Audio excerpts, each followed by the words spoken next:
Hello, happy Easter to everybody. Today I am here just because I wanted to do a quick share, nothing too lengthy, but I was playing a little bit around today with my Unity stamps, and because I had actually been neglecting them quite a bit, and I made this card today, sending smiles.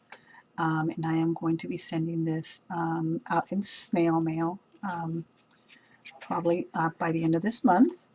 And it's blank on the inside for now, but I will put some decoration on the inside, probably a little bit of this blue paper here. And then I have two more of those that I am going to be making. And I have this one with the purple flowers.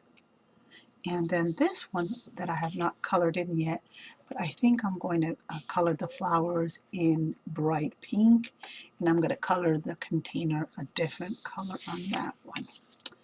And then these are the two sentiments, sending smiles, that will go on those cards. And then I had been using my Spellbinder kit. This is the one actually from March. So I am behind. This is the first card that I make with my March Spellbinders kit, and it is blank on the inside still, but I will be adding something in there. And I just thought this was real pretty, and the color combinations for spring as well. And then last but not least, I created this with my Simon Says stamp kit.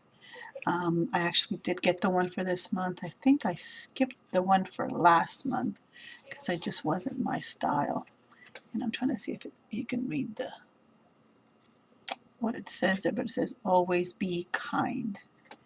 It's kind of blurry and it's not wanting to focus. Nope, it surely will not.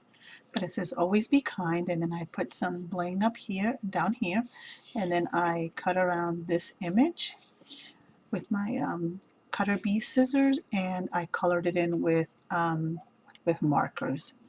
So that one, so I've made those 3 cards and this week, and then I am going to make 2 more with these cutouts here. And that is all I have for today. I just wanted to share those couple of projects. If you have any questions or anything, I will put information on some of the products as I'm able to find them down below in the information description section, in case you would like to find some of these products if they're still available. I'll put them down there. You all have a great day and enjoy your Easter Sunday. Till next time, bye.